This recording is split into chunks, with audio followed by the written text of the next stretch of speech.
Bueno, bienvenidas y bienvenidos a este maravilloso espacio. Es un nuevo episodio de nuestro podcast Voces de Resiliencia. Un espacio donde las voces diversas tienen lugar, tienen resonancia y sobre todo tienen sentido.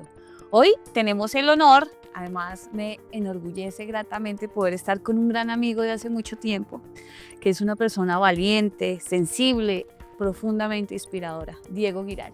Un joven gay del municipio de Tabio, Cundinamarca, que ha decidido compartir con nosotros su experiencia, su vida, su camino de reconocimiento, los desafíos que ha tenido que enfrentar en este redescubrirse, reencontrarse, reconocerse y sobre todo el orgullo de ser quien es, de podernos enseñar a todos y a todas a través de su experiencia de vida lo que ha sido todo este caminar, pero sobre todo cómo se vive plenamente, cómo se vive feliz.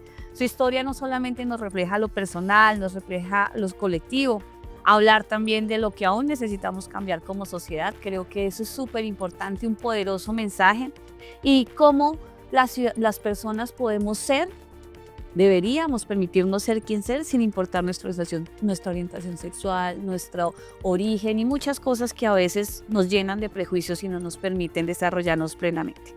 Prepárense para escuchar un testimonio honesto, un testimonio franco, pero también un testimonio muy emotivo. Así que para mí es un honor darte la bienvenida, querido Diego, y gracias por estar aquí. No, Angélica, a ti muchas gracias. Qué rico reencontrarnos después de tanto tiempo. Años. Muchos años. Tenemos una bella historia. Una historia bien graciosa que será para otro momento, pero definitivamente muchas gracias por este espacio. Qué honor, qué rico tener la oportunidad de poder expresar un poquito de mi historia y que probablemente llegue a tocar algún corazón. No sé de qué forma, alguna frase, alguna palabra, alguna situación con la que alguien de pronto empatice, que alguien diga, oiga, a mí también me pasó eso. Así es. Entonces, qué rico estar hoy acá. Muchísimas gracias. Bueno, Mati, muchas gracias por esta invitación y empecemos. ¿Quién es Diego? ¿Quién es Diego? Una pregunta bien difícil, ¿no? Una de las más difíciles. Un joven de 34 años.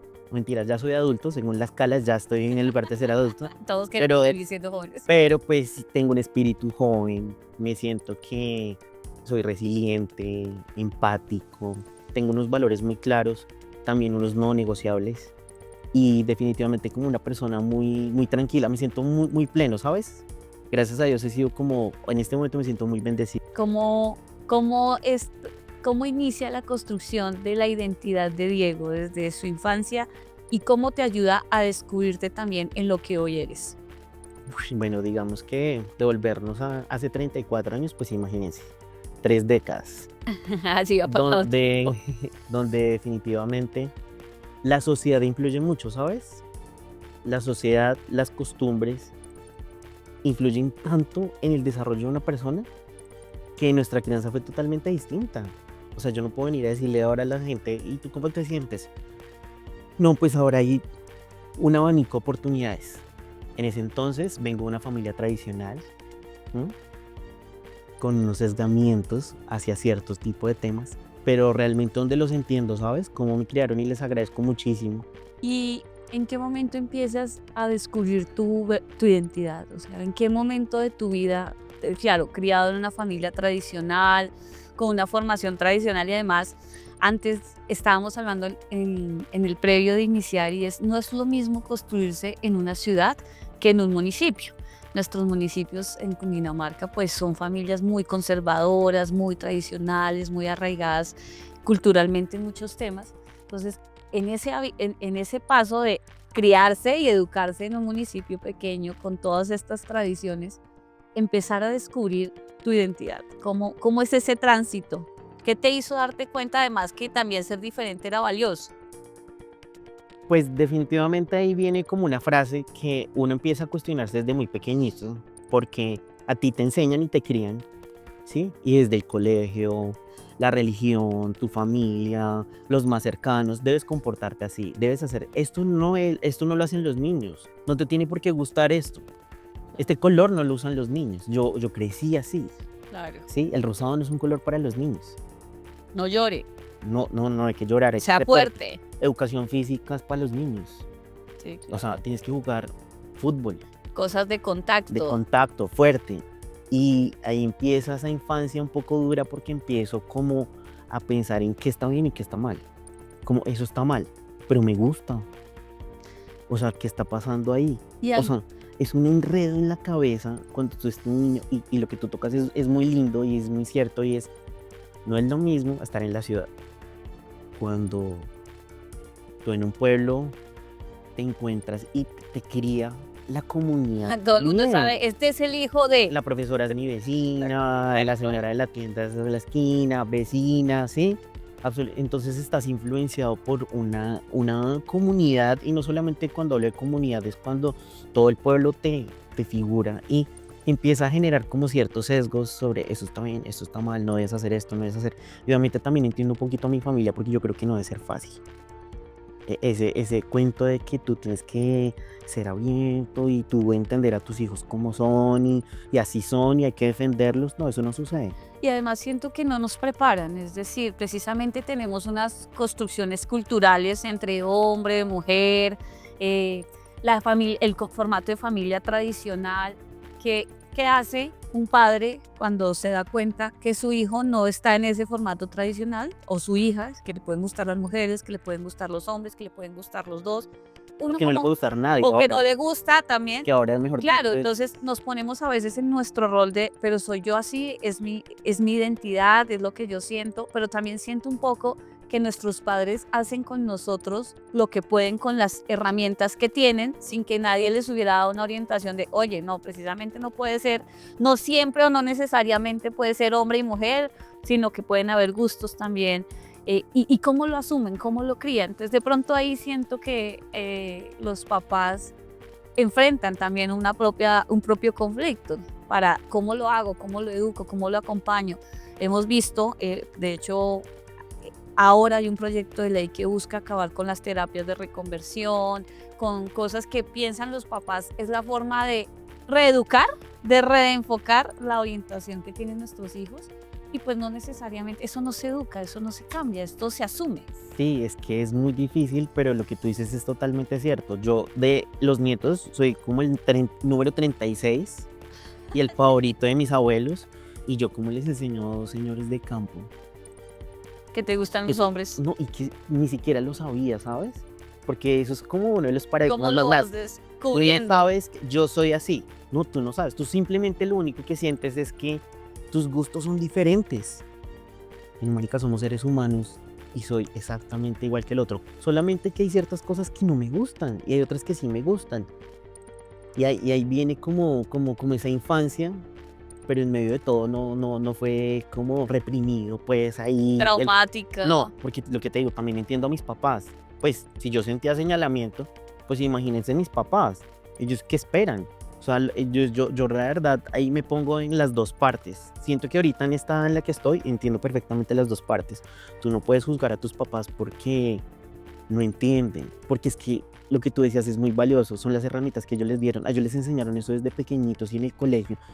Entonces, pues, ellos me entendieron cómo podían y asumieron sus temas y seguimos trabajando en eso. No, es un tema que se sigue construyendo, ¿sabes? Y siento No además es- que ellos empiezan a educar con miedo al desconocimiento y el miedo también de en qué momento le puede pasar algo a mi hijo, porque estamos en una sociedad que no acepta la diferencia, que puede exponerse a un ataque homofóbico, a señalamientos, a juzgamientos. Entonces también considero que empiezan a desarrollar como ese instinto de sobreprotección también, pilas. Cuídate, y no es como limítate, sino no te expongas. Creo que eso también hace parte de la crianza. ¿Y sabes qué pasa?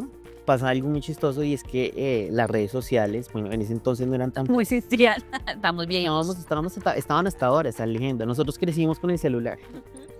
Pero cuando las noticias, realmente cuando tú escuchas una noticia y no solamente lo pongo en el contexto de "Ven, esta persona es gay, esta persona es así", nunca van a salir noticias buenas. Entonces también era alarmista absolutamente todo, ¿sí?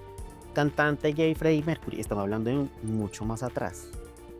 Y era Drogadicto, murió en las drogas, con una padeció enfermedad de transmisión con sexual. entonces ya que se queda la gente, no, ellos son así. Te empiezan a tipificar. A tipificar, las personas son así. No, es que eso le puede pasar a cualquier persona. Ujú. pero lastimosamente eso los escandaliza y hace que todo sea peor. Ok. O sea, Así todo es. sea, mejor dicho, un escándalo. Bueno, entonces empieza este mundo donde tú empiezas a descubrir que tienes gustos diferentes, que empiezas a habitar, a conocerte, que empiezas a desarrollar sentimientos, gustos distintos.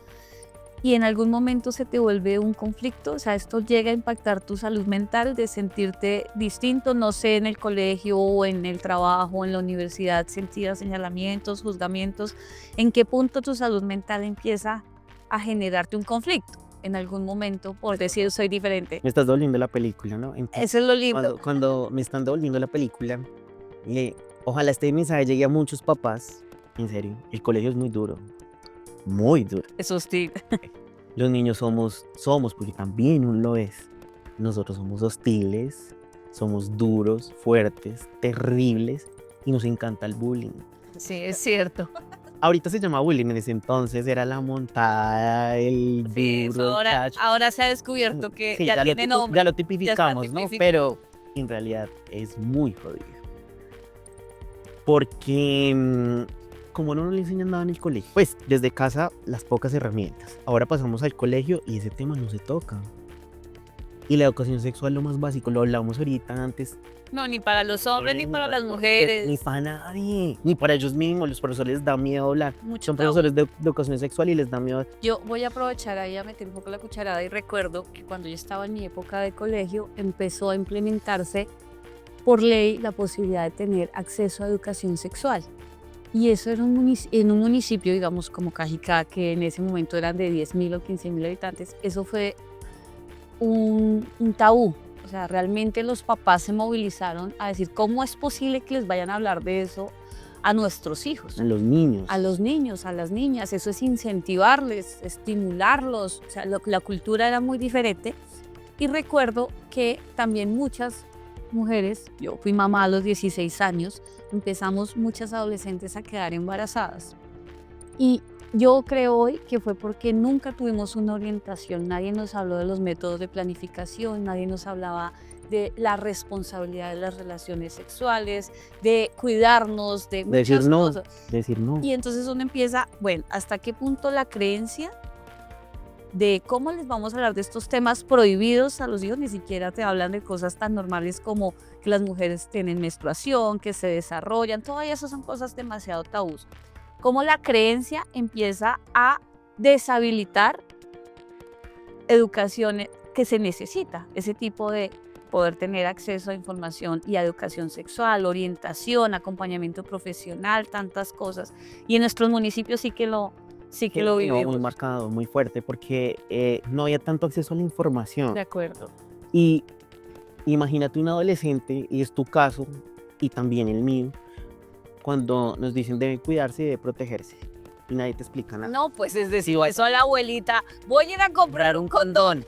No, pues es que ahí sí, es más, da pena porque es que el señor de la droguería es el vecino, Claro. y va a la iglesia, Entonces, y donde le venda el condón, le entrega el condón y le echa la bendición y le dice, no, yo te voy a decir algo. mal. Lo que para nosotros, mi hermana y yo que nos criamos aquí en este pueblo, lo que era para nosotros de vergonzoso ir a comprar unas toallas higiénicas. por Dios, O sea, eso nos daba pena.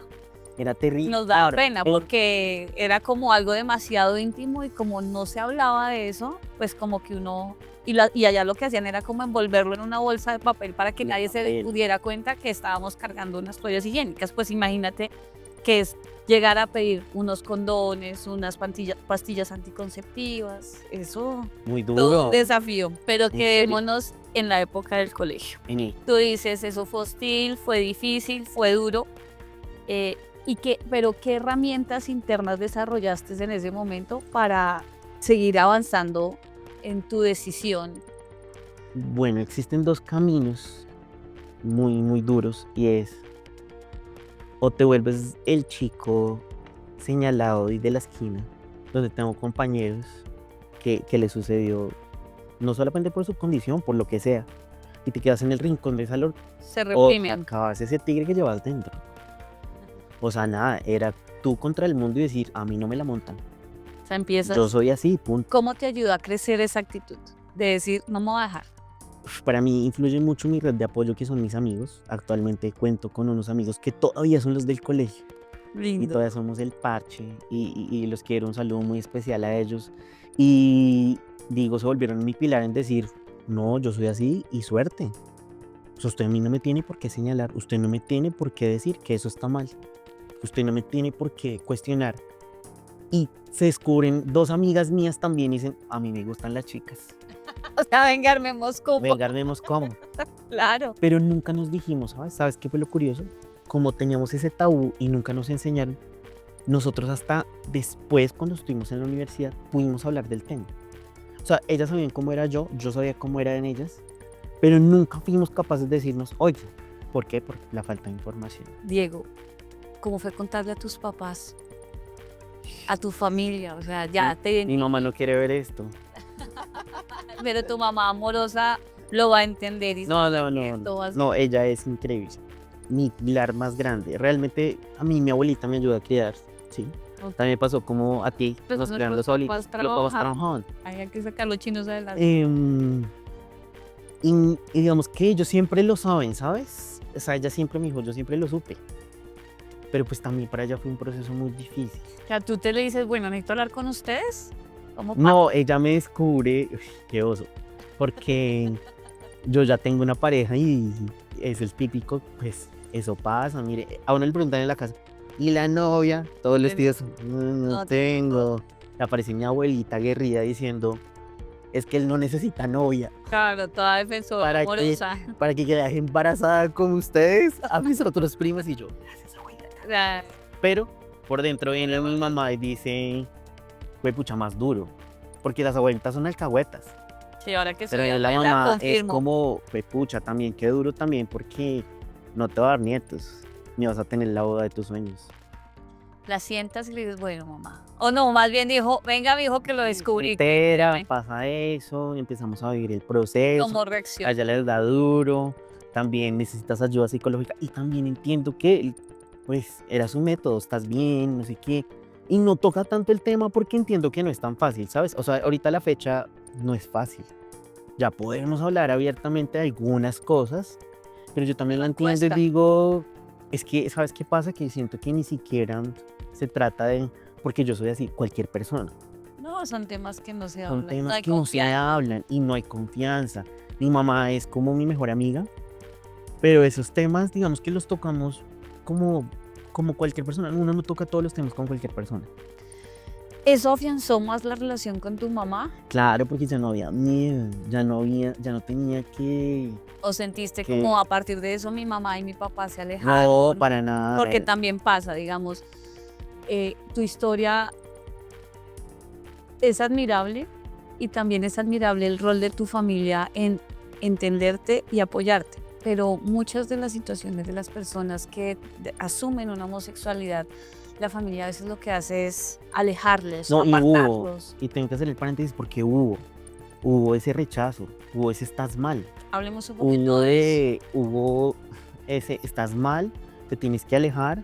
Pasó con mi abuelita que te contaba que ella fue la primera que me apoyó y lo primero que hizo fue que me pagó una misa y me llevó a la iglesia cuando yo tenía como 15 años y me dijo, estás mal, vamos a donde el cura. Y el padre me dijo lo siguiente y me dijo, tu abuelita lo está haciendo desde el amor, Sí, entiéndelo, pero tienes que entender que ella piensa diferente, porque es que ella vivió 80 años con un pensamiento y que usted de los 36 sea el favorito y salga así, pues hermano, duro. la forma de De ayudar a afrontar. tu abuelita fue desde el amor en su fe. Es Dios fe. lo puede ayudar a cambiar. por Exacto. Y el mensaje pronto para las personas que ojalá nos estén viendo y que les llegue esto, es decir, como desde el corazón y desde lo más lindo que tengan, permítanle a las personas expresar lo que sienten. Mire, tráguenselo y digan, voy a respirar profundo, esto no es de mi agrado, pero mire, eso nos pasa como en las empresas, como en cualquier contexto. Tú así, tú no vas a hacer empatía con todo el mundo. Simplemente respiras y respetas. Así como respetas, entiéndelo. Obviamente también yo vengo de una familia tradicional, a mí yo pienso que también hay que poner límites. Sí, Eso no es claro. como te entiendo y entonces vuélvete loco, como puede pasar con cualquier persona de y acuerdo. vuélvete a hacer tal cosa. No, Pero sí, Es la empatía, ¿sabes? sí, Como también mi desarrollo, hasta qué momento no puedo tampoco afectar a las personas que me entienden, que me aceptan, pero que para ellos también es un proceso sí, entender. que no, mi mamá no sale con un letrero a decir, estoy orgullosa. Supe los papás que lo hacen y digo, qué afortunados. Porque una de mis amigas, ¿qué pasó? La mamá la apoyó al 100%. Y yo decía, ay, qué chévere, yo quisiera que mi mamá fuera así. Pero no, ahora lo entiendo y digo, está bien. O sea, cada papá lo asume y lo toma desde lo que tiene, desde lo que puede. A los papás ni siquiera les enseñaron a decir, oye, te amo mucho, eres muy importante Es para mí. cierto. Qué difícil, Abrazar, qué difícil decir, despertar oye, el te quiero. amor. ¿Sí? Los papás se quedaron como tengo que ser la autoridad, el proveedor, el del carácter, pero a veces ese contacto físico, expresar el cariño, pues porque nuestros papás yo también considero que los criaron de manera muy ruda. Sí, Desde no, pequeños vaya, trabaje en el banco, en el campo, no había lo que ahora sí tenemos como esa protección hacia los niños, hacia los adolescentes. Eso para ellos ha sido también un proceso de aprendizaje. Yo creo sí, que lo han hecho claro. los papás de nuestra época. Ahora ha Ahora es cambiado mucho la distinto. relación. Bueno, nos has contado qué es asumir una identidad, una orientación en un contexto como el de nuestra cultura, de nuestros municipios.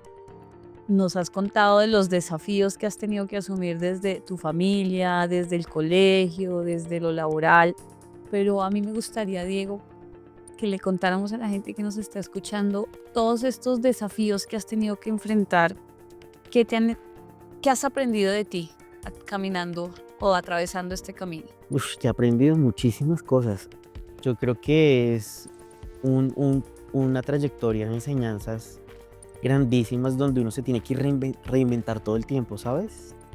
Sí, cada etapa, cada proceso, cada desafío, cada duelo que uno está viviendo le trae consigo como una herramienta, un aporte a tu vida, donde te hace más fuerte y donde llegas a una edad y dices, miércoles, yo voy a haber actuado de esta manera.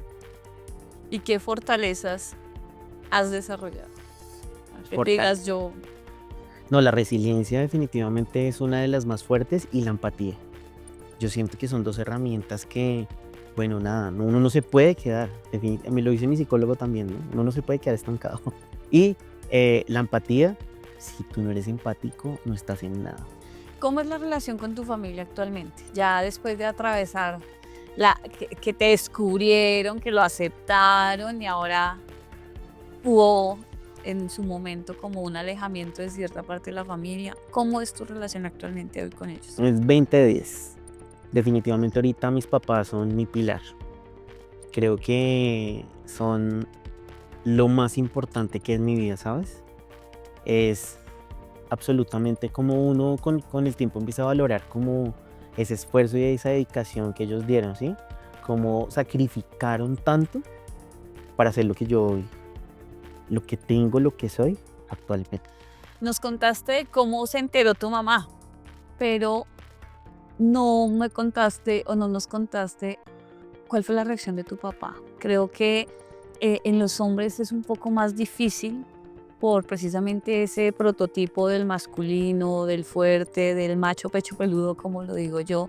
Y para un hombre asumir que su hijo varón es homosexual es también un golpe a lo que ha construido culturalmente la sociedad. ¿Cómo fue ese, ese momento y esa relación con tu papá? Pues imagínate que yo soy de una familia moderna, los tuyos, los míos y los nuestros, así que mi papá es mi padrastro y es un parcero, o sea, es mi pana, No te juzgó, no se sintió. ni se mi tío, Ah, ok. o sea, él no me decía nada, o sea, no me decía está mal, está bien, o sea, simplemente estaba en una postura que yo siento que también entró como en stand-by donde dijo, no sé qué hacer, yo me retiro.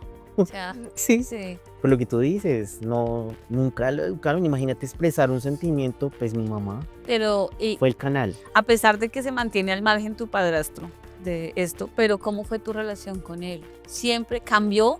¿En algún momento? Actualmente está fuertísimo, o sea, es como lo que te digo ahorita, o sea, en ese entonces, en esa época de rebeldía, uno se aleja de los Claro, papás. Claro, ¿sí? pues además Siempre lo uno están está- juzgando Sí, o uno cree que lo están juzgando. sí, uno cree porque realmente no está Ellos están sucediendo. dispuestos a... Pero finalmente siempre estuvo presente, siempre estuvo presente. Nunca, y lo que tú dices, como ellos no los crearon igual que nosotros, con las pocas herramientas que tenían, pues definitivamente él no podía decir, venga, vamos a sentarnos y vamos a tener un diálogo y quiero hablar esto. No, nada. El amor propio, Diego. Quiero que hablemos un poco de el amor propio durante este camino de aceptación. Es duro enamorarse de uno mismo, ¿sabes, Ángel? Además, somos muy duros con nosotros. Siempre tenemos mucho que reclamarnos o juzgarnos muy duro. Nuestra época fue de estereotipos. Sí, claro. No, sigue. No, pero ya, o sea, en nuestra época todo estaba mal. Ahora, ¿En algún momento te No, mira. rechazas por ser como eres? ¿En algún momento te genera un conflicto?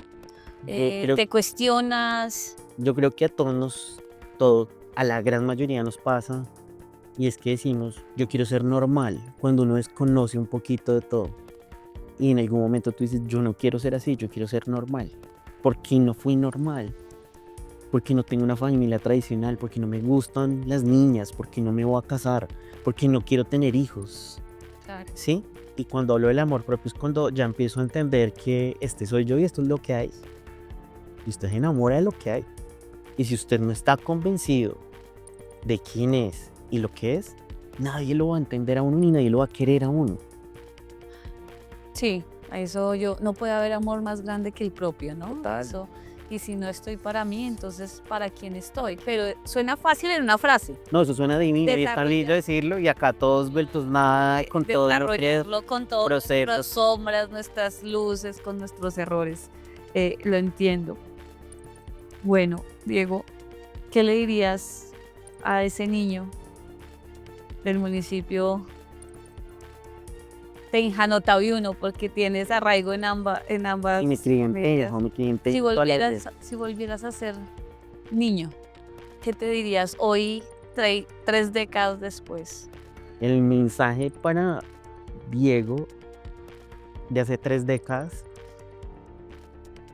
y para muchas mamás, papás y niños que están enfrentando esta situación y que no tienen las herramientas, que no tienen la información, es ser gay es pa' machos. Sí, Es pa' machos, porque desde que usted tiene conciencia, se empieza a comunicar, usted ya tiene que enfrentarse a un mundo. Y usted ya tiene que enfrentar situaciones que, por así decirlo, la gente heterosexual que denominamos que está normal y que es la tradicional, no tiene que vivir. Claro. Mientras que uno desde pequeñito, por el color que te gusta, por la ropa, por cómo te expresas, por absolutamente 20.000 variables, empiezan a decirle, es pa' machos y sea duro, sea fuerte y no le dé miedo. Eso me No parece tenga miedo, lindo, ¿sabes? No tengan miedo de ser distintos. Ser distinto te puede abrir todas las puertas del mundo. ¿En qué momento te has sentido más orgulloso de ti? Me he sentido más orgulloso de mí, fue como realmente no vengo de una familia millonaria y no tengo todos los recursos. Y como que haber salido y haber construido lo que tengo actualmente es como llegar a mi casa y decir, oiga, construí mi hogar Sí. y tengo las cosas que tengo. Tengo mi gatica, tengo mis matas. O sea, tengo esa vida que en serio cuando uno está pequeño uno dice, qué imposible. Eso es imposible lograrlo. Y es como sentir ese orgullo de decir, oiga, qué lindo y qué chévere todo esto que tengo actualmente, ¿sí? Que mis valores, que lo que siento, se siguen manteniendo, que se transforman, que se camuflan, que pasan por 20.000 como metamorfosis, pero finalmente digo, me siento orgulloso de ser un buen hijo, de ser un buen hermano, de ser un buen amigo, ¿sí? De ser alguien berraco. De ti, que has logrado consolidar las metas en tu vida, un excelente profesional, tu entorno familiar, tus propios méritos, tus propios logros. que yo creo que el mensaje final es que sí se puede, que a pesar del miedo, que a pesar de los paradigmas y de los prejuicios, pues siempre hay algo que nos invita es a aferrarnos a nosotros mismos, tal vez esa es la palabra. Mucha de nuestra vida la gastamos en haciendo felices a los demás o pensando en qué van a pensar los demás, pero no somos fieles a lo que somos, a lo que sentimos, a nuestras convicciones.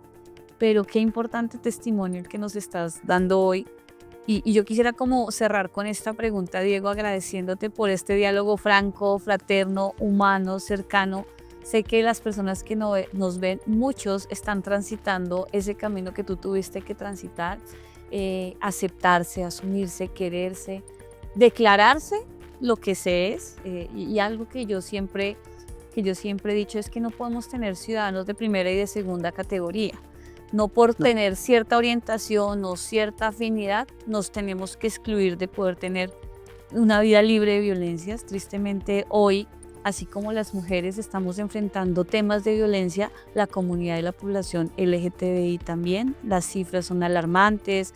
Incluso aquí denunciamos y hemos estado haciendo un riguroso seguimiento al caso de Natalia, que fue una chica trans que fue brutalmente asesinada y ya de muchos meses después no se ha tenido indicios y se han registrado muchos casos así porque aún nuestro sesgo cultural nos pone en riesgo a las personas que tenemos decisiones diferentes o en tu caso que tienen una orientación diferente. Y parte de estos podcasts y estas charlas es también como concientizarnos como sociedad de que el amor es el amor y que no importa a quién decidas amar y eso no tiene que volverte ni un objeto de violencia, ni un objeto de exclusión, ni tampoco tiene por qué frustrar tu vida. Yo creo que eso es un poco el mensaje que queremos dejar.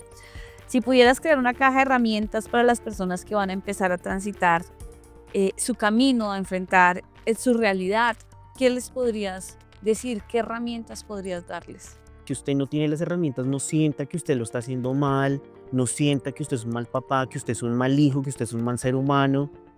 No, o sea, ir al psicólogo ya no es un tabú. Sí, creo que los Escuchar, aprendizajes. ver este tipo de videos no te hace, ay no, porque está, no, normal, escuche. Puede que este video puede llegar a tocar el alma y las fibras de alguien y decir, oiga, tengo un caso similar. Claro. Oiga, Angélica, usted con lo que hace, estas voces de resiliencia realmente me está tocando y me estoy dando cuenta que sí sucede, que no soy el único, porque pasa eso, ¿no? Que tú sientes, no, soy la única persona que está pasando por esto. Soy el único que sufre de esto. Soy el único que... No, no es el único. Es que somos un mundo. Sí, va enfocado en tres sentidos. El primero es acompañar y que le resuene a quien lo escuche, si algo de esta conversación le resuena, le aporta y le ayuda, y también le permite tener valentía, asumir decisiones, empezar a transitar un camino de identidad. Eso es lo primero. Lo segundo, muy pedagógico para las familias que están empezando a enfrentar estas situaciones de que sí, es más cotidiano de lo que pensamos, de cómo nuestro amor familiar tiene que ser esa red de apoyo para que cada integrante de su familia tenga la posibilidad de expresar lo que siente, de expresar cómo es y que la familia pueda generar ese acompañamiento y esa guía. Quitarnos el tabú de que la salud mental solamente está para personas que tienen alguna enfermedad, sino que por el contrario es que así como está bien no poder con todo. No. Está bien no poder con todo. Derrumbarse, Sí, reconstruirse, decir, buscar ayuda, ¿qué hago con esto? Si me desborda, pero poder siempre estar buscando una solución. Y tal vez el último mensaje es para la sociedad. No podemos seguir queriendo anular o acabar con el que es diferente a mí. Es como desde la diversidad y desde la diferencia podemos construir.